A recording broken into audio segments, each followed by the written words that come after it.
Good morning प्यारे बच्चों, स्वागत है आपका एक बार फिर क्लास 11th एनसीईआरटी मैथ्स में। और आज हम करने जा रहे हैं विविध प्रश्नावली 3।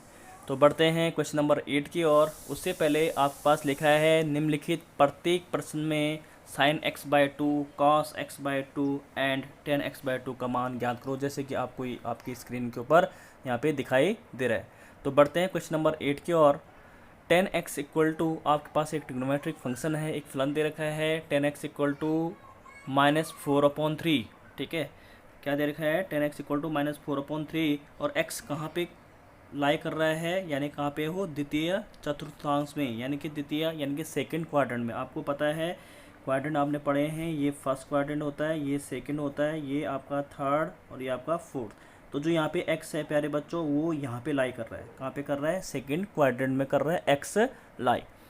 तो सबसे पहले मैं आपको बताना चाहूँगा कि अगर यहाँ पे दिया है हमें कि x द्वितीय चतुर्थांश में है, तो इसका मतलब वो किस किस के बीच होगा भाई। द्वितीय का मतलब क्या होगा, यहाँ पे हो, इसका मतलब वो 90 से ज़्यादा होगा, x की वैल्यू इसका 90 से ज़्यादा होगी और 180 के बीच होगी, यानी कि 90 और 180 के बीच वो क्या करेगा, लाई करेगा। ठीक है, एक्स जो द्वितीय क्वाड्रेंट में 0 से लेकर 90 डिग्री तो फर्स्ट क्वाड्रेंट होता है, और 90 से लेकर 180 सेकंड क्वाड्रेंट, और 180 से 270 थर्ड क्वाड्रेंट होता है, और 270 से फिर 360 तक क्या होता है, फोर्थ क्वाड्रेंट होता है, यानी चतुर्थांश होता है। ठीक है, तो यहाँ पे आपको बोला गया है कि x जो है द्वितीय चतुर्थांश में है, यानी कि सेकंड क्वाड्रेंट में है, तो इसका मतलब x की वैल्यू यहाँ पे जैसे मैंने लिखा है 90 और 180 के बीच होगी। लेकिन यहाँ पे x न हो के x/2 है, आपको निकालना क्या है, sin x/2 cos x/2 tan x/2, यानी कि एंगल आधा कर दिया, x का क्या कर दिया, आधा कर दिया। तो मैं क्या करूँगा, मैं भी आधा कर दूंगा, मैं यहाँ पे 2 से विभाजित कर दूंगा सबको।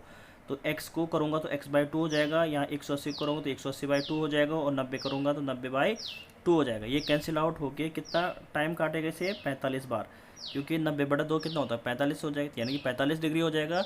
ये x/2 रहेगा, और यहाँ पे ये 180/2 कितना हो जाएगा, 90 डिग्री हो जाएगा। इसका मतलब जो यहाँ पे आप देखेंगे प्यारे बच्चों, जो x है, यानी जो एंगल अब आपके पास आ गया x/2, वो अब कहाँ से कहाँ लाई कर रहा है, 45 डिग्री से लेकर 90 डिग्री के बीच।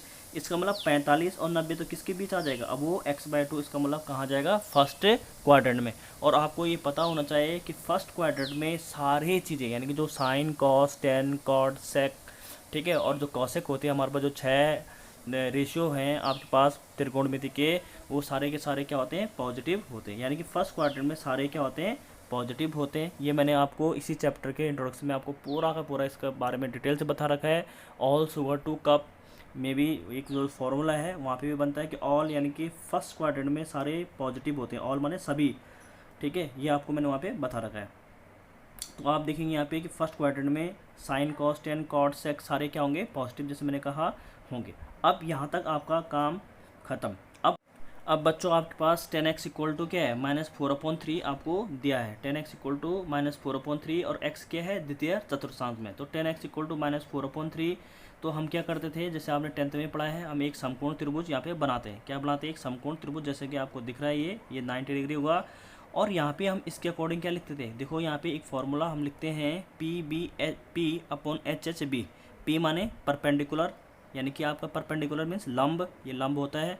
B मीन्स आधार यानी बेस, ठीक है, और H मीन्स हाइपोटेनस, यानी कि H क्या होता है, विकर्ण होता है। ये तो होता है विकर्ण, ये विकर्ण होता है, ये आधार होता है, ये लंब होता है। तो 10x इक्वल टू -4/3, तो 10 ये होगा ना, ये साइन होता है, ये कॉस होता है, ये 10 होता है। ठीक है, तो P अपॉन क्या हो जाएगा, B। तो P कितना होगा यहाँ पे, -4/B कितना है, 3। अब यहाँ पे हम क्या क्या लगाते हैं, पाइथागोरस प्रमेय लगाते हैं, यूजिंग अ पाइथागोरस थ्योरम। तो पाइथागोरस थ्योरम क्या होता है आपको पता है, हम क्या करेंगे, -4 का स्क्वायर कर लेंगे और 3 का स्क्वायर कर लेंगे, और इसको मुझे निकालना है एच स्क्वायर कर लेंगे, क्योंकि क्या होता है h² equal to P² plus B², ये तो आपने सुना ही है। तो ये -4 का स्क्वायर कितना हो जाएगा, 16, और 3 का स्क्वायर, क्योंकि माइनस है तो कोई दिक्कत वाली बात नहीं, स्क्वायर करने पे वो पॉजिटिव हो जाएगा, प्लस हो जाएगा। ठीक है, 3 दिया 9 इक्वल टू h का स्क्वायर, तो h इक्वल टू क्या हो जाएगा, √25, यानी 16 9 25 होता है। ठीक है, ये तो आपको पता ही है। अब यहाँ पे 16 9 25 हो जाएगा, तो यहाँ पे कितना हो जाएगा आपका, h इक्वल टू आ जाएगा आपका 5। क्या आ जाएगा आपका 5, तो हमने यहाँ पे 5 लिख लिया। ठीक है, यानी कि आपका जो विकर्ण है, यानी कि h है, h यानी कि हाइपोटेनस, यानी विकर्ण कितना आ गया, 5। अब यहाँ पे देखिएगा प्यारे बच्चों कि आपको निकालना क्या है, आपको निकालना है सबसे पहले sine x by two, cos x by two और टेन एक्स बाई टू। तो सबसे पहले मैं कॉस से लेकर इसको चलता हूँ। तो कॉस एक्स इक्वल टू क्या हो जाएगा, आपको पता है बी अपॉन एच होता है। ये देखो ये साइन होता है, पी अपॉन एच तो साइन होता है, बी अपॉन एच यानी दूसरे नंबर पे sine cos tan cot sec and cosec, उल्टा कर लेते हैं हम। तो यहाँ पे क्या होगा, बी अपॉन एच। तो बी कितना है, बी आपका 3 और h कितना है 5, तो 3/5। लेकिन यहाँ पे x किस में, यहाँ पे लिखा है साफ साफ x किस क्वाड्रेंट में है, द्वितीय चतुर्थांश में है। तो द्वितीय चतुर्थांश में तो cos क्या होता है, नेगेटिव होता है। cos क्या होता है, नेगेटिव होता है। क्यों होता है नेगेटिव, क्योंकि ऑल शुगर टू कॉफ़ी के अकॉर्डिंग आपको पता है सिर्फ सेकेंड क्वाड्रेंट में यहाँ पे साइन और कॉसेक ही पॉजिटिव होते हैं। साइन और कॉसेक, साइन और कॉसेक पॉजिटिव होते हैं, कॉस टेन कॉट ये सब क्या होते हैं, नेगेटिव होते हैं। तो नेगेटिव लगा लिया मैंने यहाँ पे। यहाँ पे बच्चों आपके पास cos x का फॉर्मूला आपने पढ़ा है, cos 2a equal to, cos 2a equal to क्या होता है आपको पता है, cos 2a इक्वल टू होता है आपका 2 cos स्क्वायर a-1। तो यहाँ पे हो जाएगा x है तो x का आधा करना पड़ेगा। तो 2 cos स्क्वायर x बाई 2 -1 हम इसको लिख सकते हैं, इक्वल टू -3/5 ये चल रहा है। तो 2 cos square x by 2 equal to हो जाएगा -3/5 जो यहाँ पे है, इसको एज इट इज़ लिखा, ये माइनस के इधर आ जाएगा प्लस। यहाँ से हमने एलसीएम ले लिया 5 को, तो यहाँ पे हो जाएगा 5 एकम 5 और 5 में से -3 गए तो 2 हो जाएगा, 2/5। तो आपने देखा कि 2 cos square x by 2 equal to 2/5 हो जाता है। यहाँ पे मैंने cos 2a का फॉर्मूला लगाया है, दोबारा बोल रहा हूँ ध्यान दीजिएगा। cos 2a बराबर क्या होता है, 2 cos स्क्वायर a-1। तो यहाँ पे x था तो x बाई 2 आ जाएगा। क्लियर है। अब बढ़ते हैं नेक्स्ट पेज की और यहाँ पे देखिएगा प्यारे बच्चों, यहाँ पे हो जाएगा आपका 2 cos square x by 2 equal to 2/5। तो ये 2 से, इस 2 से मैं ये 2 कैंसिल आउट कर सकता हूँ वन टाइम। तो cos square x by 2 equal to हो जाएगा 1/5। तो cos x by 2 equal to हो जाएगा, जब ये 2 इसको रूट बनाएगा, ऐसा बनाएगा ना, यहाँ पे देख लीजिए एक लाइन और लिख लेता हूँ मैं, 2x बाई 2 इक्वल टू हो जाएगा ±√1/5। तो 1 का तो 1 ही होगा, तो मैंने 1 लिख लिया। और √5 का क्या हो जाएगा, √5 हो जाएगा, क्योंकि 5 डायरेक्टली तो कुछ होता नहीं है। तो मैंने यहाँ पे लिख लिया √5। अब आपको पता है कि x बाई 2, यहाँ पे 2 साइन आ गए प्लस और माइनस के, ध्यान दीजिएगा यहाँ पे प्लस और माइनस होता है, ठीक है। जब हम रूट, जैसे मैं अगर आपसे कहूँगा कि x स्क्वायर इक्वल टू आपके पास a है, तो इसका मतलब x की क्या वैल्यू आएंगी, 2 वैल्यू आती है। x इक्वल टू क्या लिखते हैं हम, root plus minus root a लिख दूंगा मैं इसे, क्या लिख दूंगा, x equal to plus minus root a। तो यहाँ पे भी मैं यहाँ पे क्या लगा दूंगा, रूट लगा दूंगा। तो उसके साथ साथ ही आपको प्लस माइनस लिखना पड़ेगा। लेकिन अब यहाँ पे मैंने सिर्फ प्लस वाले को ही टेक कर रखा है, लिया है। क्यों, क्योंकि x बाई 2 हमें पता है कि x बाई 2 कहाँ लाई कर रहा है, फर्स्ट क्वाड्रेंट में, ठीक है। समझ में बात है, ये जो मैंने अभी बताया था x बाई 2 कहाँ लाई करेगा। x बाई 2 यहाँ पे देखिए, x बाई 2 45 और 90 के बीच है। तो 45 और 90 के बीच तो पहला ही क्वाड्रेंट होगा, क्योंकि 45 और 90 के बीच पहला क्वाड्रेंट होगा। और 90 से अगर ऊपर चले गया 180 तक तो दूसरे क्वाड्रेंट में आ जाएगा। 180 से ऊपर चले गया 270 तक तो तीसरे क्वाड्रेंट में, और 270 से ऊपर 360 के बीच आ गया तो चौथा क्वाड्रेंट में आ जाता है, ये आपको पता है। तो cos x बाई 2 की वैल्यू आई प्यारे बच्चों 1/√5। एक आंसर आपका ये निकला जो मुझे निकालना था, cos x बाई 2। अब यहाँ पे आपको निकालने का एक सुनहरा मौका है कि आप cos x बाई 2 निकल गया तो sin x बाई 2 भी निकाल सकते हैं। तो आपके पास एक आइडेंटिटी है, sin square a plus cos square equal to 1 होता है। तो यहाँ पे एक की जगह मैं x बाई 2 रख दूंगा, क्योंकि अभी cos x बाई 2 आपके पास आ रखा है। तो यहाँ पे हम, क्योंकि यहाँ पे जो एंगल यहाँ पे रखोगे वही एंगल यहाँ पे होता है, और साइन स्क्वायर होता है और cos स्क्वायर होता है, और उन दोनों के बीच प्लस का संबंध होता है, तो 1 होता है, ठीक है आंसर। तो यहाँ पे आपको पता है कि sine square x by 2 plus cos square x by 2 equal to मैं क्या कर दूंगा, 1 कर दूंगा। अब देखिएगा प्यारे बच्चों कि साइन स्क्वायर x बाई 2 को मैं क्या लिख सकता हूँ, 1, ये तो 1 है, और इसको इधर ले गया है तो ये पॉजिटिव है तो नेगेटिव बन जाएगा, 1 minus cos square x by 2 equal to 1 minus cos x by 2 की वैल्यू अभी भी आपके पास आ रखी है 1/√5। तो 1/√5 और स्क्वायर क्यों किया यहाँ पे, क्योंकि ये cos स्क्वायर था। तो स्क्वायर करने पे क्या हो जाएगा, 1 का स्क्वायर क्या होता है, 1 ही होता है, और √5 का स्क्वायर क्या होता है, 5 होता है। समझ में बात आई, √5 का अगर स्क्वायर करोगे ना तो यहाँ पे क्या हो जाएगा 5। इसका एलसीएम ले लो, 5 में से 5 एकम 5, 5 में से गया तो 4/5।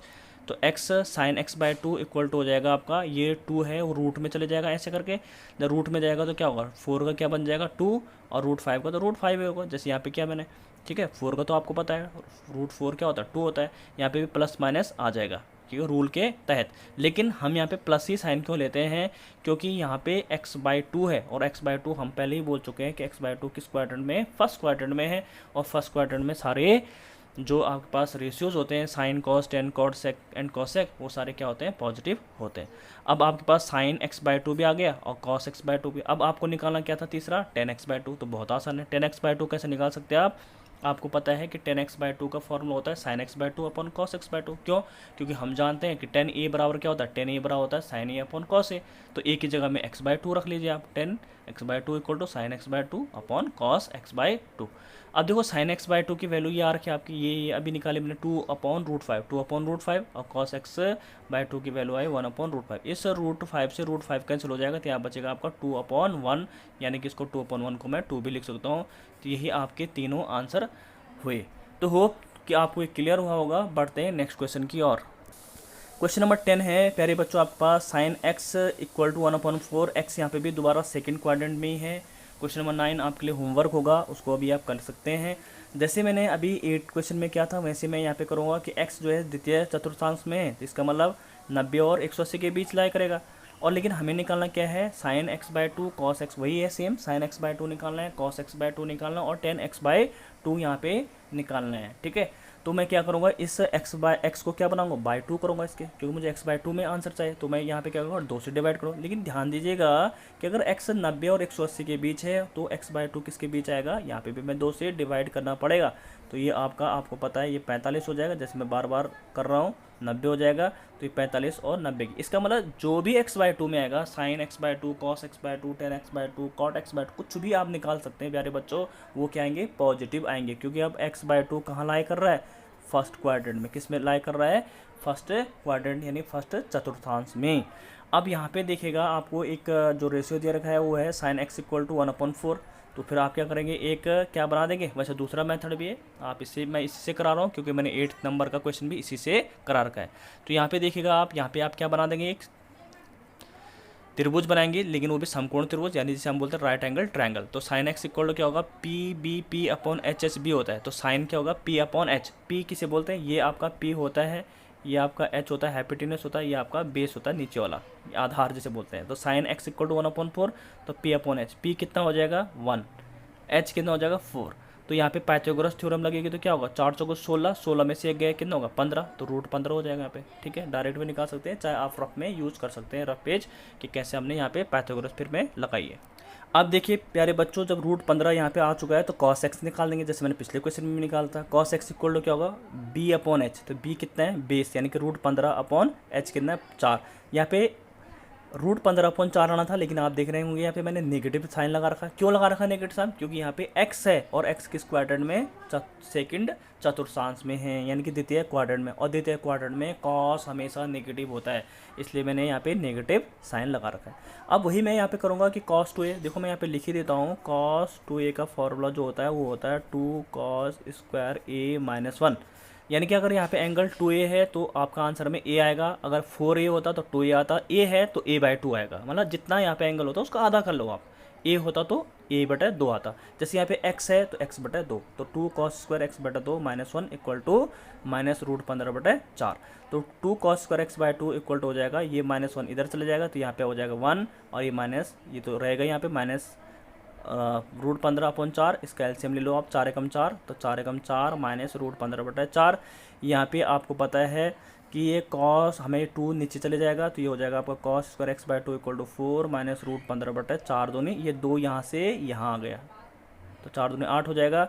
तो आपको पता है कि आपको निकालना क्या है, आपको तो x/2 निकालना है, मतलब cos x/2 यानी स्क्वायर है, तो स्क्वायर से हम क्या करेंगे, यहाँ पे रूट लगा देंगे और प्लस माइनस आ जाएगा। तो इस रूट लग जाएगा 4 माइनस √15/8, और इसको लिख सकता हूँ मैं अलग अलग। तो रूट, ये छोटा वाला रूट लगा लिया यहाँ पे, √4 माइनस √15/8 को क्या लिख सकता हूँ मैं, 2√2 लिख सकता हूँ, 2√2 लिख सकता हूँ। आपका लेना चाहे कि कैसे लिख सकते हैं ना, 8 को कैसे लिख सकता हूँ, 8 को देखो, 8 को क्या लिख सकता हूँ मैं, अगर √8 है तो इसको लिख सकता हूँ 2√2।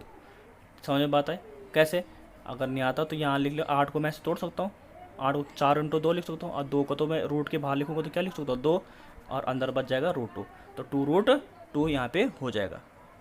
अब बच्चों यहाँ पे cos x/2 आपका निकल चुका है, अब हम करेंगे sin x/2 को निकालने की कोशिश। तो आपको एक आइडेंटिटी मालूम है, sin square x/2 plus cos square x/2 1 होता है, यानी कि sin square a plus cos square a equal to 1 होता है, आपने सुना होगा। तो sin square x/2 equal to हो जाएगा 1 माइनस cos स्क्वायर x/2। इसको मैं इधर ले आया, cos की वैल्यू मैंने रख ली 1 माइनस, ये इसको सॉल्व करा तो इससे स्क्वायर तो कट जाएगा, इस 2 से तो स्क्वायर कटेगा, तो यहाँ पे हो जाएगा आपका 4 माइनस √15 स्क्वायर कट जाता है ना, इस स्क्वायर से ये रूट का साइन कटेगा, तो यहाँ होगा 4 माइनस रूट 15 अपॉन इसका नहीं है रूट, तो ये इसका स्क्वायर करना पड़ेगा। तो इसका स्क्वायर करने पे क्या मिलेगा आपको, 8 ही मिलेगा, क्योंकि 2 दूना 4 और इस रूट 2 इंटू रूट 2 क्या होगा 2, तो 4 दूनी 8 हो जाएगा, याद रखना।